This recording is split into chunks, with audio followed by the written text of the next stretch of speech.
We're tired of being unemployed and underemployed. We are tired of only having to engage in sex work. We are tired of being your outreach people and your peer navigators making $10 to $12 an hour. We are tired of fighting for our country on foreign soil and then being told that we are no longer fit to serve. We are tired of our murders going without any justice and our murderers out there free. We want to be free. And that's why we are here. Hello, everyone. Hello there. My name is Dee Dee Waters. My pronouns are she, her, and hers. Thank you all so much for joining us on tonight as we conclude with the conversation around safety and what does it look like to talk about violence, right? And how do we look at that from a different perspective? I would like to first and foremost give thanks to the National Trans Visibility March. And I would also like to say thank you to the Trevor Project, who also has been sponsoring these discussions. So on tonight, I will be by myself. So you all go ahead, grab something, grab a snack or something like that. Make sure that you're hitting up the comment sections. Make sure that you're chatting with me because today I'm going to need your involvement. Today is going to be a day where I come to you to find out answers to the questions that I now have.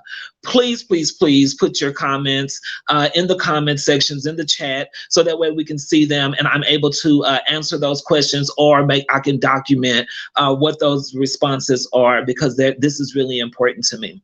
So the whole reason why we started this conversation and these discussions was to talk about violence from a different perspective, right? Violence from not just when we're being murdered or not just when we're being attacked or like victims of violent crimes, but what about the violence that takes place whenever we go into the hospitals? What about the violence that takes place whenever we seek treatment for addictions? What about the violence that takes place whenever we're unknowing of what harm we may be doing to our bodies, right? As we go through our transitions. Not only that, but violence when it comes down to resources. You know, for many of us, we forget that it is sometimes a violent act whenever we are not being able to access these supposedly accessible resources, right? So just like when you have these organizations that are using us, that are going out there and using us, the trans community, right? And saying that we support the trans community, and whenever they raise all of these monies, that money does not go back to the trans community. See, these are acts of violence, right? I also mainly want to hear some things from you all on like, what does safety look like, right? But I'm going to also talk about the things that I just talked to you all about that I just mentioned, which was addiction, the health, the access to resources. But I also want to hear from you all too about what safety looks like for you, specifically when it comes down to violence. And sometimes outside of violent attacks or murder. So I would love to hear that from you because it's extremely important, right? And to those of you that are also survivors of crimes, of violent attacks that have been taking place on your trans body or non-binary body, I just would like to acknowledge and hold space for you and just let you know that I am sorry that has happened to you, but I'm so sure that you will make it through. So just continue to push in whatever way that may look like for you. So also another thing that I'm going to kind of talk about is mental health. That's something that's also extremely important because we're going into, I believe it's Mental Health Awareness Month. But I definitely want to make sure that we also talk about that again when we're talking about violence, which was something that we covered with health. So back to addiction. So for addiction, we had an amazing individual that was on with us, which was Miss Marilyn. She was on with us, and her organization was called Grow to Succeed. And within that organization, what they do is that they are a group that helps people with their journey in sobriety. And the beautiful thing about that is that this is a Black trans woman who has this group, who is with PGH Sisters, who is a group that's out in Pittsburgh. And that organization is also owned by a Black trans woman, Ciara. But that organization brought Marilyn in and Grow to Succeed. And within that, that group is now there. So the benefit within that is that knowing that there are groups that talk about sobriety, and within this group, they are able to do so. You're able to do that with a person who is of the same experience, who is also trans, who knows what this journey is like, who will admittedly say that she's not perfect in her journey, but she definitely is willing to work with folks to help them along their way as she goes through hers, which is an amazing thing. You can actually find out more about them at Grow to Succeed on Facebook. I'll also make sure that I come back and put that in the comment section. I should have had it for you all already, but I will come back and put it in the comment section so that you all can see it and find her. Again, she was on when we had our first discussion. Now, outside of the addiction, there was more to it that I wanted to talk about with health. And so within that, I also brought my brother, Dr. Coat Sanama, on. When Dr. Coat came on, one of the things that he talked about with us was a lot of the things that we do when it comes down to our transition, health in transition, right? Thank you, Milan.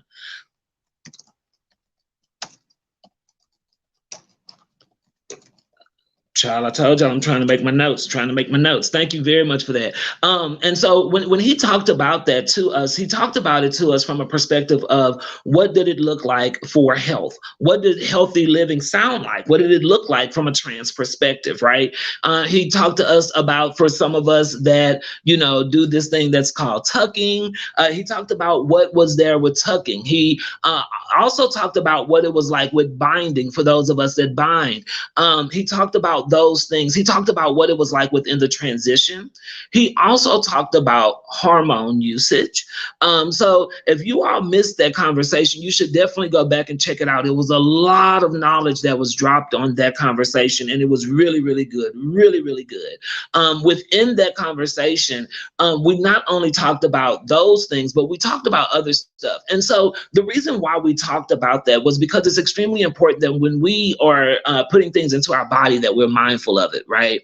And I actually was trying to get a good friend of mine to join us to talk about her silicone and the fact that she had to go and get a large amount of the silicone that was injected in her body removed, right? And sometimes we don't talk about those things. So I definitely wanted to get her on, but she was unavailable, and because I wanted to make sure that that information was available to us. So I am going to be finding that out, and you all can definitely reach back out and I will get that for you, because it is important for us to find out about the surgeons that are available to do these types of surgeries. Now, not only that, but within the health, we kind of journeyed away. Oh, also, if you all would like to learn more about Dr. Coat Sanama, you can actually find him at thegenderdoctor.com, and you'll be able to find him and find out way more about him and get to just see things that he has and find out about more conversations. Dr. Coat also encouraged for trans folks and non-binary folks that are going through their transition, that if they had questions about the COVID vaccine, that they can totally reach out to him and he'll be happy to answer those questions. We, of course, talked about the COVID vaccine, and the reason why we talked about the COVID vaccine was because that's important whenever it comes down to the trans community as well. We talked about whether or not that is that the myth behind getting vaccinated can interfere with your hormones or your HRT, however that may be said for an individual. And as Dr. Coat said, that he has not seen any studies that are on that or any research that's on that specifically, but from what he knows as it pertains to the vaccinations, that's where he came from. And he, of course, encourages us all to go and get vaccinated. Now, The goal within that is not to tell people go get vaccinated in a frame of forcing someone to do it. It's just in a way to encourage you all to go and get vaccinated if you haven't. If you have questions, we encourage you to reach out to those who are knowledgeable about the vaccines and what that looks like for you. We, of course, hope that many of you all have not contracted or had any dealings with COVID, but we do know that this is real and this is a pandemic that we're going through. And for our trans bodies, we don't need anything else attacking us. We've been attacked enough. So it's always encouraged to do whatever is best for you and for your body. So of course, we encourage people to go and get vaccinated. Again, if you do not feel that the vaccination is safe for you, we encourage you to do whatever is safe because you know your body. And that was one of the main things that I walked away and took away from Dr. Coate whenever he and I were in our discussion, was the fact of you know your body and your body will tell you things like when it hurts. And that was just everything for me. It was everything. During that interview, during that discussion, we also had Marissa Miller on. So shout out to Marissa. So for those of you that do not know about Marissa Miller, Marissa came on as a good sister of mine. I went and visited her for her grand opening for her Trans Research and Resource Center that she opened up in Indianapolis. The reason why I had Marissa to come on is because Marissa did an event, and during her event, it was an award show. And in that award show, she wound up giving out awards to people that, you know, weren't trans. They were just like allies. And the amazing thing behind that was that within that, her giving away those awards, it made me realize something. It made me realize that when it comes down to accessible resources, it doesn't always mean, oh, there it is, Trans Solutions Resource and Research Center, okay? But that doesn't always mean that those people have to be within the trans community, right? So it encouraged me to want to look at it from a different perspective. And when Marissa came on, she taught us about the 5 touches, I believe. And so I hope that you all wrote that down because I have them. I ain't going to tell them again, but I definitely have them because it was really important. It's important that whenever you're trying to find accessible resources, to know what resources it is that you're actually looking for. Whenever you're going to these places to talk to them about resources, what resources do you need, right? What do you want? I also took from her to like really acknowledge that part first and foremost. Like, what do you want? What do you need? Who can offer you that? You know, and whenever you get with someone that can actually offer those things, then find out how to make sure that they're accessible. And the reason why that's important, because when we talk about accessible resources, far too often, many of us are told that there are so many resources that are out there, but when we go to access them, we can't. We run into the issues of them not being as accessible as we thought that they would be. And that happens far too often. That happens against our trans bodies. And so the reason within that is to encourage more of us to go out and find these resources, build these resources, create these relationships, build these relationships, grow them, plant these seeds, water these seeds, and let them and allow them to be plentiful. So it's really, really cool because now, compared to whenever I started my transition, you know, a little while ago, and I'm still going through my journey, it's really interesting to see how many now trans-owned businesses and organizations that there are that are actually providing accessible resources. And for Marissa, now having the Resource Center is an amazing addition to those resources. Now, as you all know, you all are more than welcome to reach out to Marissa. She also said so to find out about resources that are available out there. I also invite you all to reach out to Marissa and let her know about resources that are available out there. It's really important that we help each other out whenever it comes down to this, because a lot of times, sadly, we're all we got. But what Marissa showed us is that not always is that what the case is. Sometimes there are allies that are really out there that are willing to step up from an ally position to a comrade and really stand with us and fight with us. So I want to also make sure that within those things that I do think everyone who joined me on the show and took up space with me. I really, really appreciate each of them. I know that I went through each one of those discussions kind of quickly, but I wanted to make sure that I touched base on each one of them. And I'm going to go into my conclusion, but I did see some comments that did pop up. I believe I seen one from Mulan that was talking about housing. Is that what I seen? There we go. Safety to me includes a safe space and housing. So that is really, really important. And Mulan, you're absolutely right. When we talk about safety, sometimes we forget about safe spaces, and sometimes we also forget about housing. Now, when we talk about housing, I think that we have to be really specific at times when we talk about housing, because when we talk about housing, sometimes there are dangers in certain housing. And a lot of times for trans folks, many of the violent attacks that take place on our bodies definitely do happen outside of our safety zones, but many of them are also just domestic violence. And so when we say that, I think that we really have to be mindful of that too. So you're absolutely right that safety is inclusive of safe space and housing, and we definitely need to continue to fight for the rights, for our housing rights and equal opportunities when it comes down to housing. So thank you very much for that, Mulan. Also, Mulan, if you don't mind, put your organization in the comments and how people can find and follow you and support your organization. Again, it's really important that we do that and we talk about that, because hey, this is what we're here for. This is the Trans Visibility, the National Trans Visibility March, and so we shall definitely promote each other and want to just, why not lift up each other? So were there any more comments?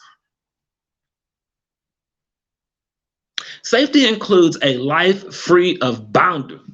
I almost jumped up and ran. Thank you so much for that. Safety includes a life free of boundaries, being able to secure your own without dependence. Absolutely. I totally hear you there. Thank you so very much for that. And I appreciate that. And so even when we talk about that, like what comes to our minds when we hear the word free of boundaries, right? The first thing that comes to my mind is to break every chain.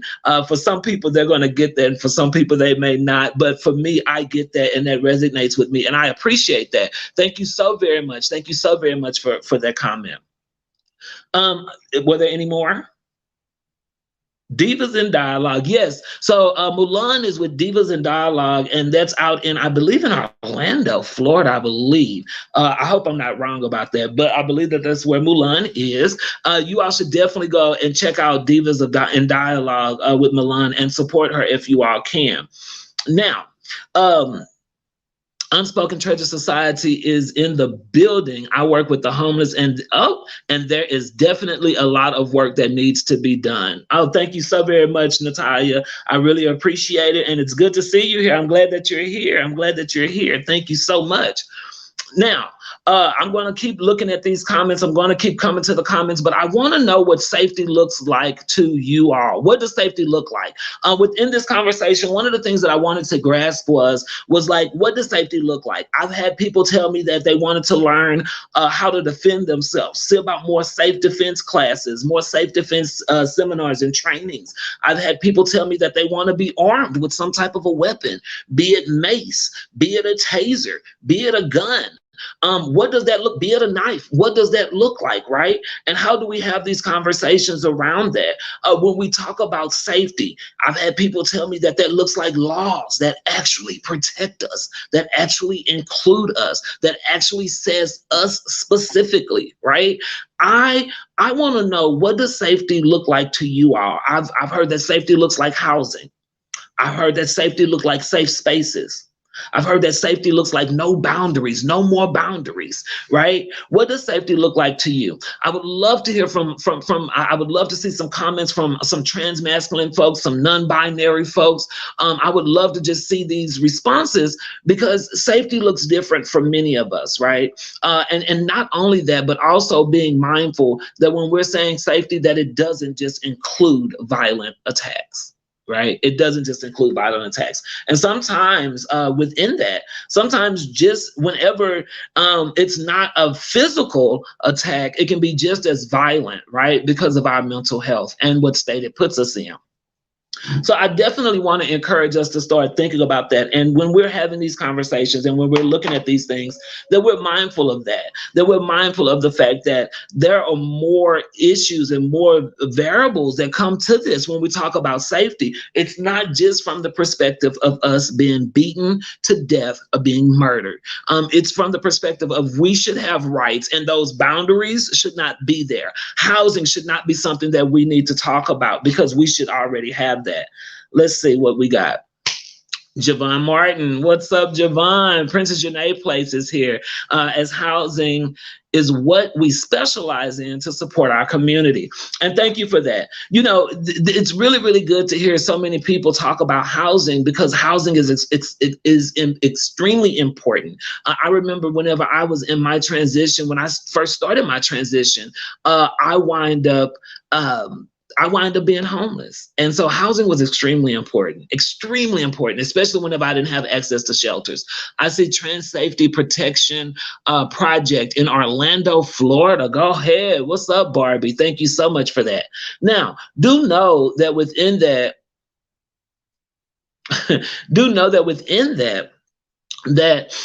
we must do this because safety to us all looks different. Safety on my Black trans life would look different to another trans body. It just going to look different, right? And we must acknowledge that. We have to talk about that. We also have to talk about when we look at accessible resources, what does that mean? Where do they come from? Which ones do we need specifically? How do we go about getting them, right? And how do we also support those who are finding and creating those resources, right? So the main thing that I wanted to do was that I wanted to be able to create a space, right? And a space where it was safe for us to be able to talk about violence, but talking about violence from the perspective of safety, right? And how can we, what does that look like for us? How can we create more safe spaces? How can we be safer, right? But it becomes more complicated whenever we're looking at it and we're not the ones causing the violence to our bodies. So I encourage us to take time out and go and revisit violence from a different perspective. Don't look at it just from the perspective of murder, right? Because many of us are living, we're thriving, and we're doing this thing, right? So we have to look at it from what it looks like for us while we're living, while we're thriving, and while we're doing this. Because if we don't, this will continue to happen. The resources that are not accessible will still be inaccessible because we only want to make them accessible when things happen. And if we start to do this now, we can make this work for those that come after us, those that come with us, and even for those that are going before us. So I encourage us all to look at violence from a different lens. I encourage us all to go out and support the people that had come onto the show and had these discussions with me, because these discussions were really important for us, right? I encourage you all to follow them. I encourage you all to like their Facebook pages. I encourage you all to stand with them whenever they call for you. When we talk about visibility, this is what it looks like. It looks like us in the forefront. It looks like no more boundaries. It looks like safety in housing. It looks like safe spaces being created for us, by us, and with us in mind. So that almost concludes my part for the day, but I do know that we have additional comments. So I definitely would like to hear from you all. From a transmasculine perspective, it's important to have support from our community. We have to stand together in solidarity. We have to share our resources and make the road for others to follow. Bring people up with you. Absolutely, Javon. Absolutely. And I totally hear exactly where you're coming from. And it's really good to hear from a transmasculine person, because far too often it seems like you all are not heard from enough. It's always encouraged for more transmasculine folks to be available and to be accessible. But at the same token, what does that look like, right? And how dare we say that transmasculine folks aren't available or accessible? Because they are, right? They are. So when we talk about safety, we have to talk about it from different perspectives. And we must look at it from different places and with a different lens. So as Javon said, Javon is my brother and I love him so dearly, and I appreciate him for commenting and for watching on today. But just what he was saying, it's super important to have a transmasculine perspective, and I appreciate him for that. So I just want to make sure that I hit a few things. I do want to remind you all that October the 9th is the day for the march. The National Transvisibility March will be taking place this year in Orlando, Florida, I believe.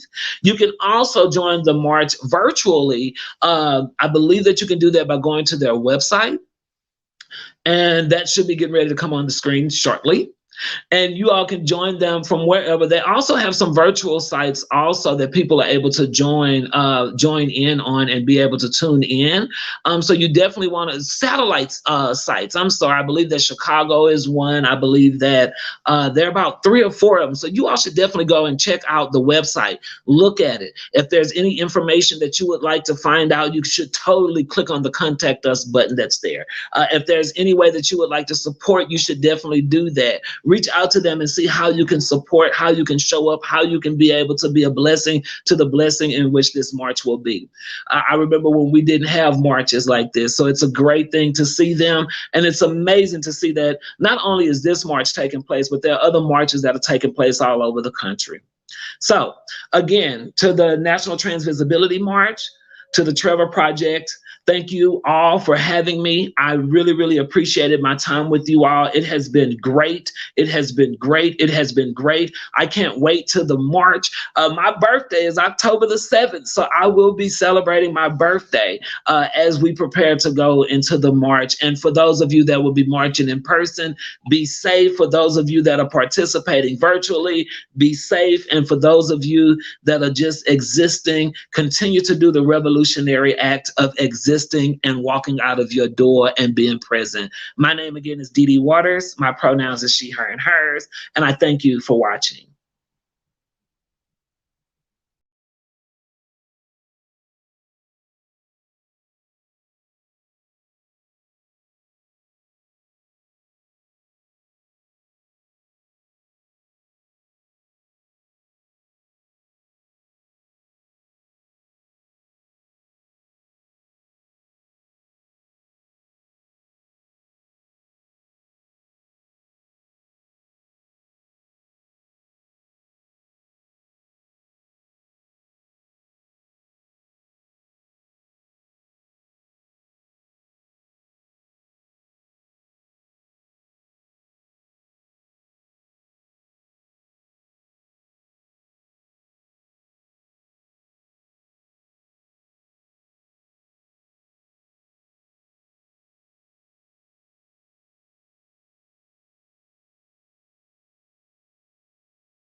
We are here because we're tired of being unemployed and underemployed. We are tired of only having to engage in sex work. We are tired of being your outreach people and your peer navigators making $10 to $12 an hour.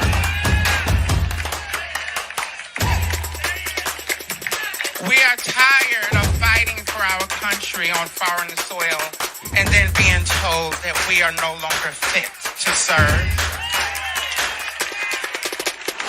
We are tired of our murders going without any justice and our murderers out there